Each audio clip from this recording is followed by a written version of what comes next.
T minus 50 seconds.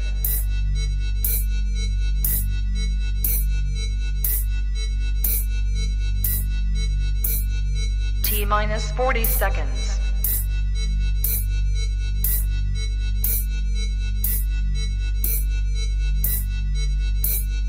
T minus 30 seconds.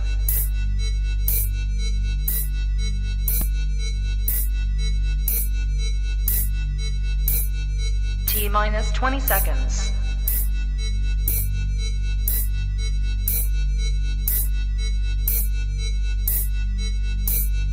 Ten, 9, 8, 7, 6, 5, 4, 3, 2, 1, 0. Own it, own it, own it, Kong. I own it. It did. Women's Wrestling Talk, the #1 women's wrestling show on the planet.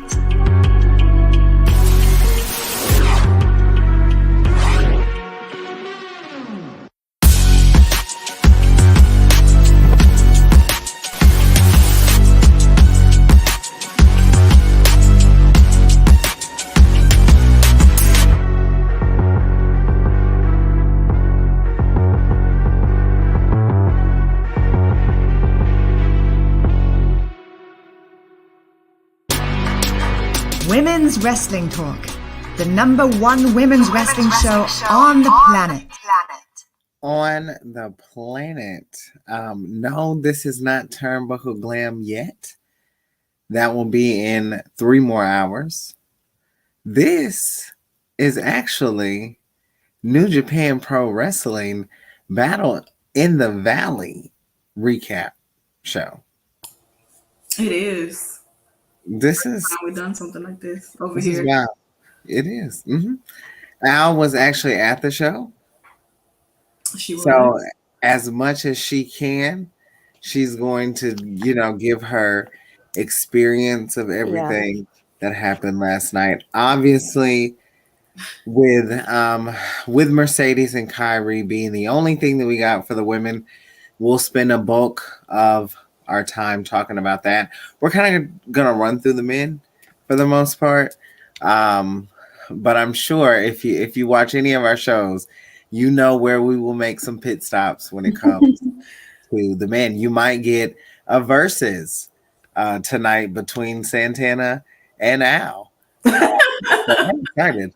Of course, we crowned a new champion. I don't have any expectations, so when Kenta won, I was just like, oh wow, that's crazy, because I know Fred has been holding that championship for quite some time now. So Al, what did it feel like? What did this match feel like? So my house and me and my friends, we're House Kenta. We stand Kenta around these parts. There were people in the crowd like chanting like, I like your highlights. And I was like, yeah, it looks cute. Like just being silly. Yeah. But like it was so fun. This match killed it. But you're right. Like Fred was on like a really good run. And I think it was kind of underrated. But I love Kenta and I'm ready to see what he does with this title. He tweeted about a certain somebody who uses his move, who was in attendance. So I didn't see that man. I think that man was across from me. So, but I missed Giselle. I missed Giselle, guys.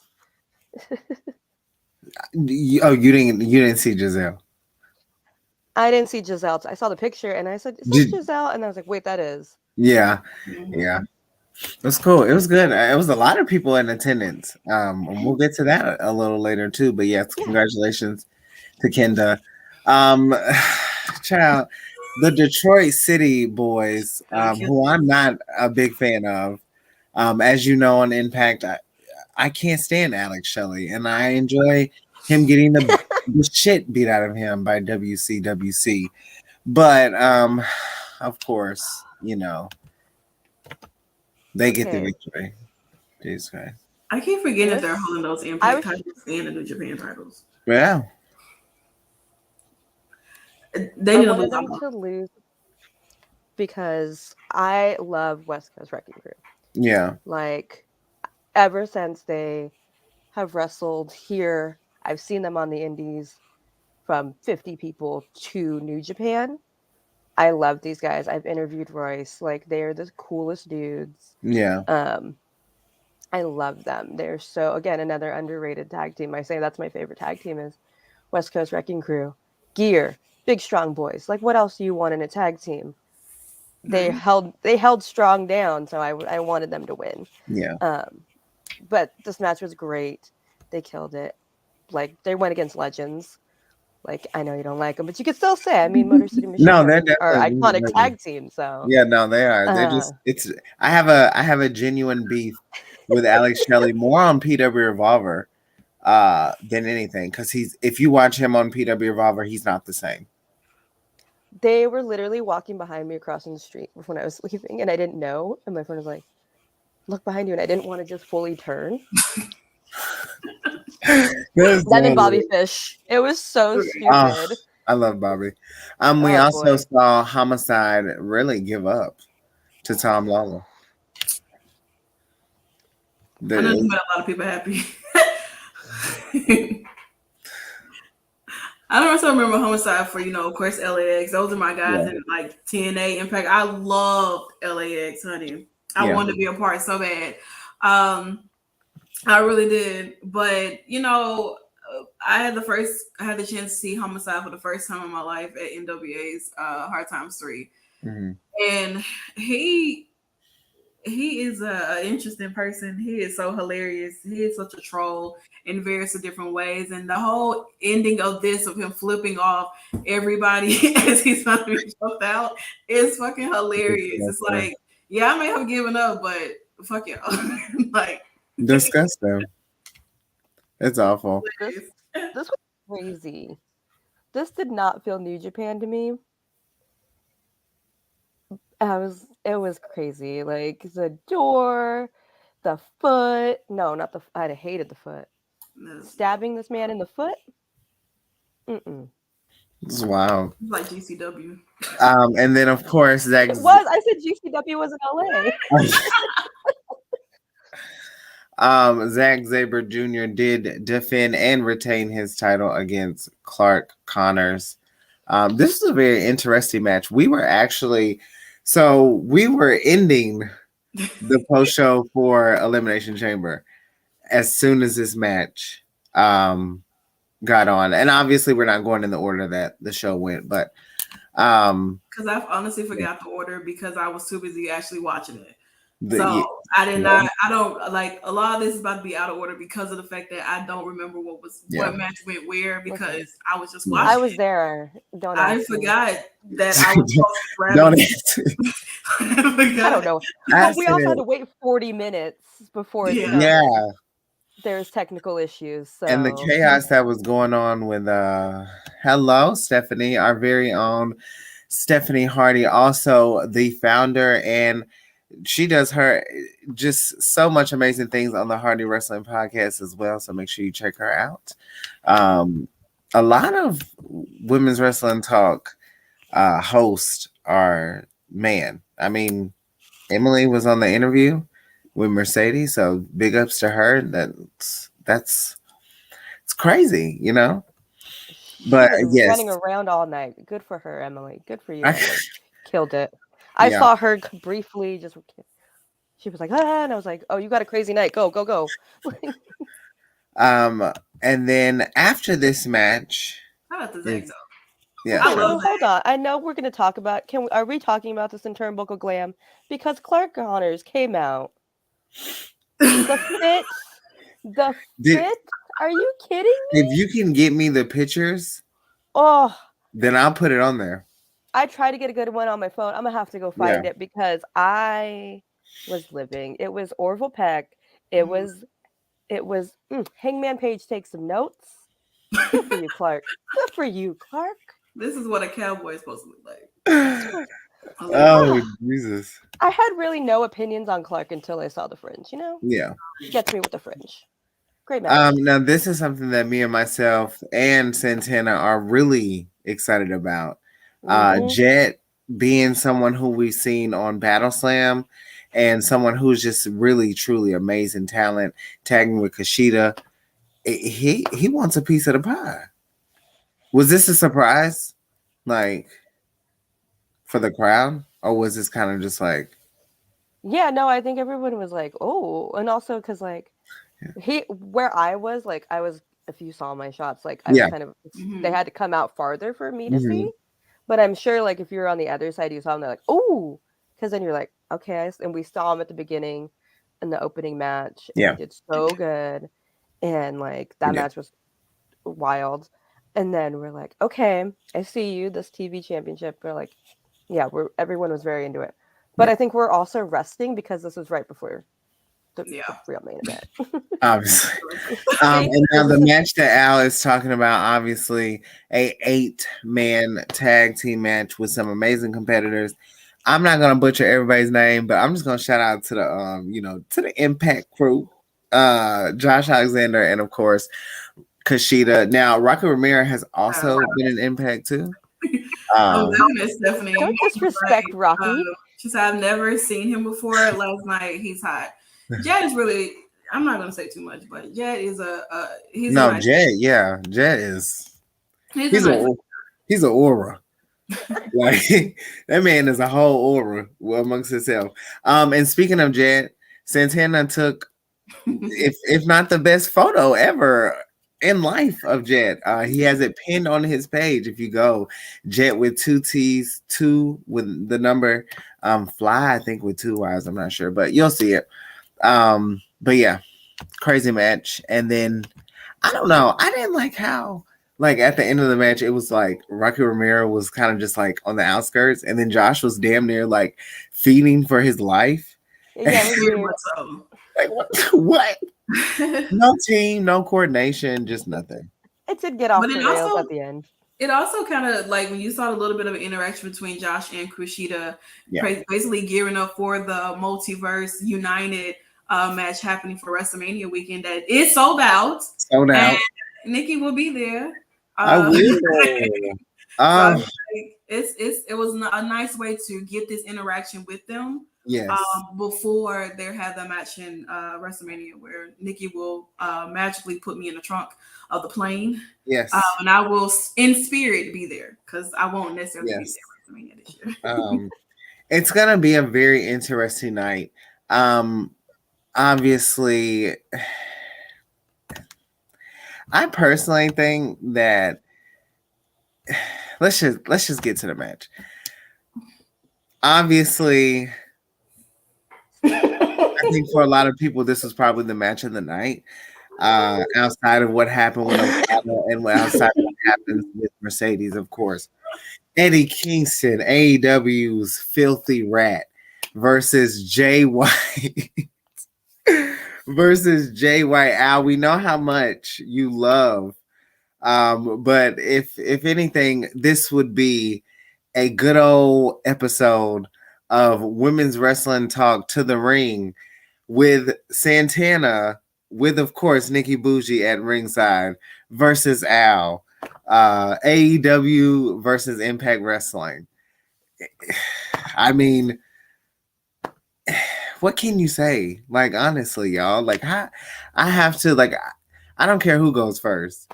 I just... Bye, Jay. Bye. You know what, though? I will say we agree on one thing, me and Santana. Fuck David Finlay. Fuck that. No, okay. What was the point of, you know what? Before I get to the irrelevant person who wanted to make a name for himself off of somebody else happened to leave Japan, and everybody's like, oh, he's saving New Japan, or he's a new leader of the Bullet Club. Absolutely not. Let's start there. Hell no. But I will have to say is that, you know, I love Jay White. I do. I'm a big fan of him. And you know what?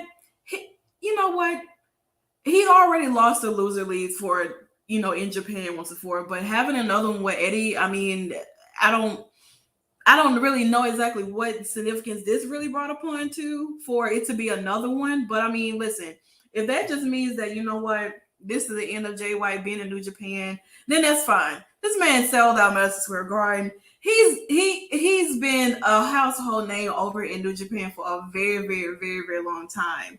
I mean, you can't discredit any of the work that this man has done. He's a great trash talker, always get up under your skin every chance he get, but he can back it up in the ring in any capacity. So salute to Jay White, honey. And Eddie Kingston, I still don't give a fuck about you. Okay. You can go back with all the dropouts and all the stuff there, and you can continue because you needed this win so that you can still be relevant, because nobody gives a fuck about you over there at AEW. Let's start there. Let's be very clear. You're doing shit over there, honey. Okay. You're not. So you can stop with your fake gangster ish that you're doing. You can stop coming here trying to be all hood and everything like that because you're from the Bronx. Nobody cares about none of that shit. Nobody gives a fuck. Okay, so good you guys match. will get packed up real soon again. Okay, Yeah. go back to continue to cry and lie about how you didn't want to be a part of WWE and all this other bullshit there, just so you can stay relevant. Because obviously nobody gives a fuck about you. Only dummies get a fuck about you, but me, I don't. But he needed that. Jay White didn't, and Jay White's gonna go off to continue to flourish while Eddie Kingston figure out what he's gonna complain about and cry about next. So fuck David Finlay too. He can take his goofy ass on somewhere too. Okay, I'm good. I know it is weird to see Jay White take those 3 losses like back to back to back. However, I will say before we move on, there's no way in bloody hell that this man will not show up to Impact New Japan Pro Wrestling Multiverse United. He will come with ELP. He's going to come with Juice. And he's going to join Kenta and Chris Bay and Ace Austin. And I think we're going to get a flood of the Bullet Club in Impact Wrestling. I think honestly, I think people are like WWE, AEW, and they're not thinking of the centerfold that he made in Impact Wrestling. And this was even his match with Chris Sabin, the people that he worked with Impact, what he brought more to Impact Wrestling than Kenny Omega. Sadly, I forgot that Kenny had even went to Impact. He was a champion, bro, too, right? Pandemic era was wild. Listen, I'm not gonna even lie. Like I always say, when I had turned on the screen for Impact the first time was when I saw Katie Forbes twerking on Rob Van Dam. I didn't know who she was at the time, but I just saw this white woman with a big butt twerking on Rob Van Dam, and I didn't know what the fuck was going on. I was like, this is not Impact Wrestling. No. Yeah. What the hell is going on over here? When the fuck we get people twerking over here at? And so after that, I turned it off, and I don't. Yeah. Last time I remember, they was doing like the little split screen where they had like people in a different area wrestling, and then they had some people there at the actual Impact show or whatever. I don't know. I was scarred. But of course, it is women's wrestling talk. We have to get to for I feel like a lot of us, this is the true main event. I know a lot of people probably faded out for the second main event. But KAIRI and Mercedes Mone, their match, absolutely impeccable. I don't think there's anything that was wrong or even happened. I mean, just from they literally fought. Were you able to see the action, Al? Yeah, so the table spot, I was right across from it because I was by the stage. So I have a video of that whole thing. That I'll post all the stuff. I've been under the weather, guys, so slow to put out content. But yeah, so I could see perfectly where all of that spot. So I had a really good view of everything.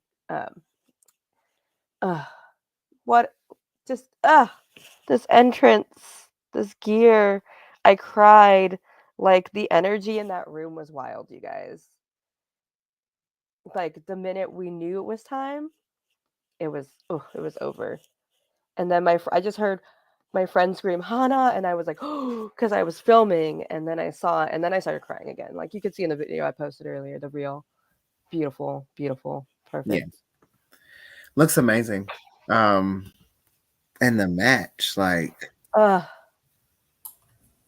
match just undeniably, it was really good. KAIRI showed her ass.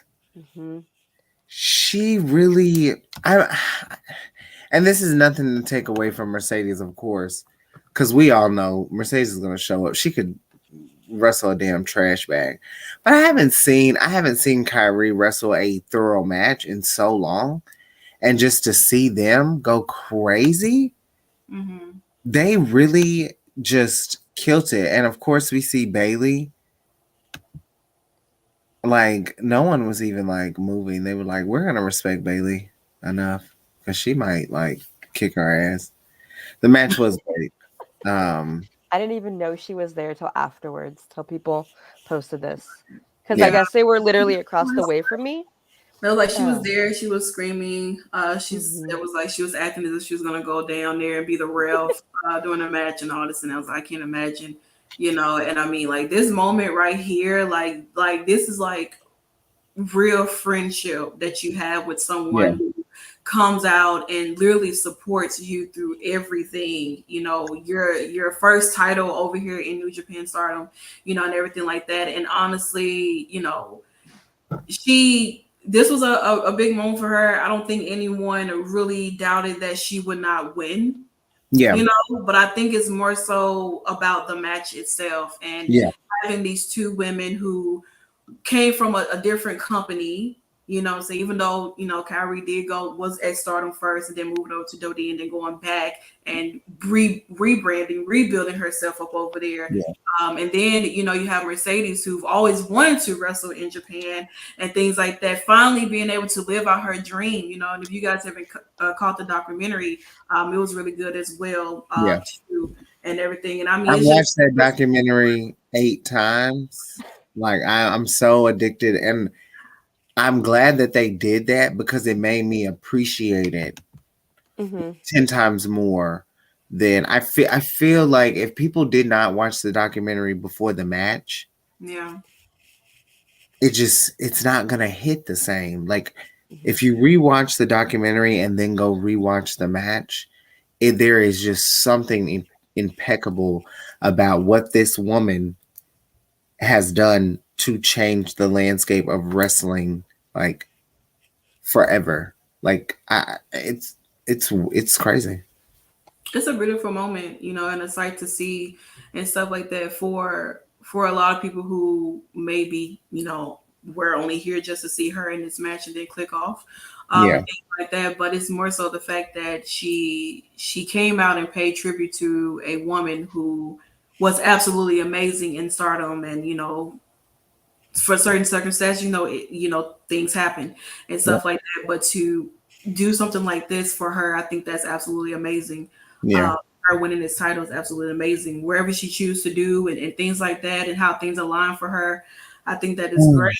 The support system that she has is absolutely amazing as well. So wherever Mercedes does, and I feel like right now she feels the most happiest. You can just tell, like her winning this title, she was just crying even after 1, 2, 3, and now she's doing her video and stuff like that. So I think that is great. Even the backstage stuff with Tamina and Naomi being there for her too. It's everything that you could ask for in a support system as you're transitioning to a different career and a different promotion under a different name, and really being able to show that you just want to wrestle, and that's all that she ever want to do.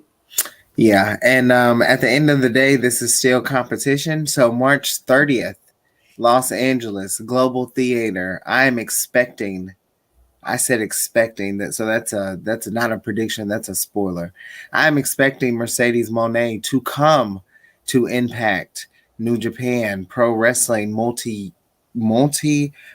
United, and I want her to defend that title against a former Knockouts World Champion, not the current, a former, none other than the virtuosa Deonna Purrazzo. I think it's only fair. I think she should have an open challenge at that event. I don't think her match or opponent should be chosen. I think that should be. I think there should be. I know that everyone wants to see Mickie and Sasha, but I do think, out of respect of where we're going with women's wrestling, especially with moments like this, Mickie James should defend her championship against someone, maybe a KAIRI or someone else. But I want to see Mercedes defend that title, and I don't want to see a title versus title match. I want to see Mercedes defend that title against the best of the best in Impact Wrestling. And she said it on the documentary. She is signed to New Japan Pro Wrestling as a female competitor. Mm-hmm. You represent New Japan Pro Wrestling. Deonna Purrazzo is the face. You say you're the CEO. I think, I don't know. I think the swerve is going to be Ty Valkyrie.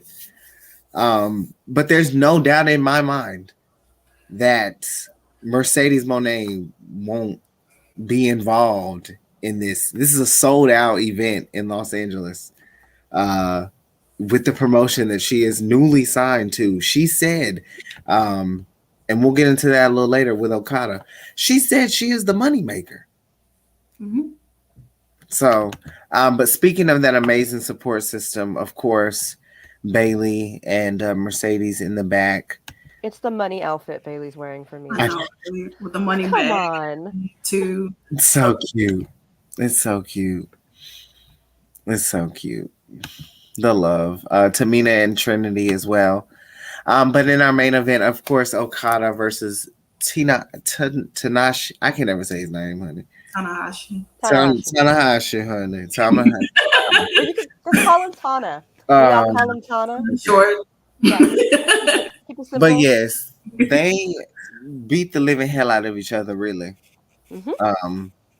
To no surprise in that.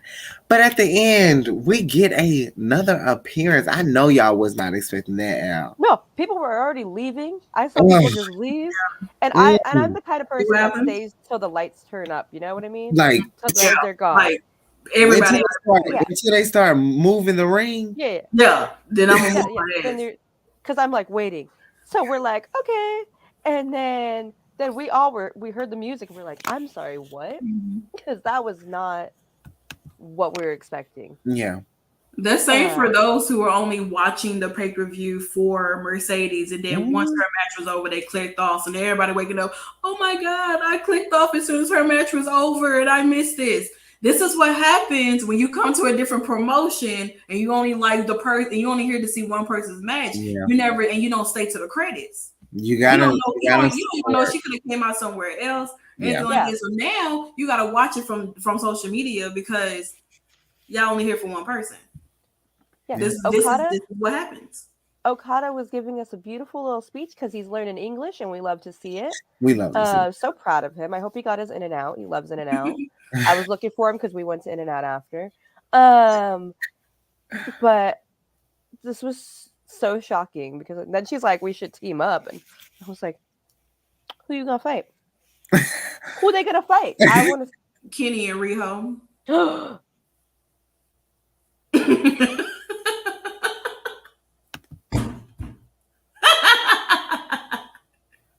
You might be onto something. I mean, Forbidden Door? Huh? Forbidden Door? I mean, it's possible. I don't think she's gonna I don't think she's gonna jump the gun with AEW.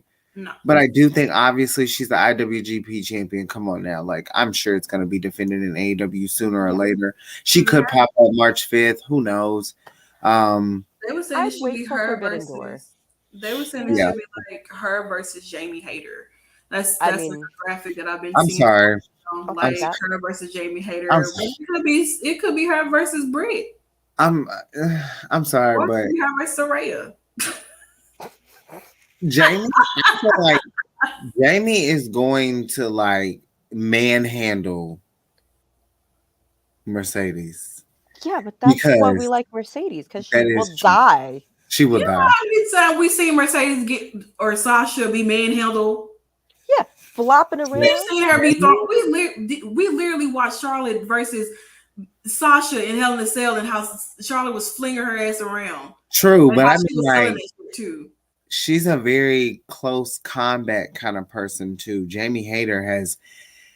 I think people are like, because we don't get to talk about AEW obviously, but like there's a hunger that Jamie Hayter has in her matches that I've really been paying attention to. That I'm like, she is cool. She is why she's on a different level. I know she's getting a lot of like relevancy and a lot of respect, but I think I don't know, Mercedes might have a challenge on her hand with Jamie Hayter. I'm not listen, Britt's gonna do her thing.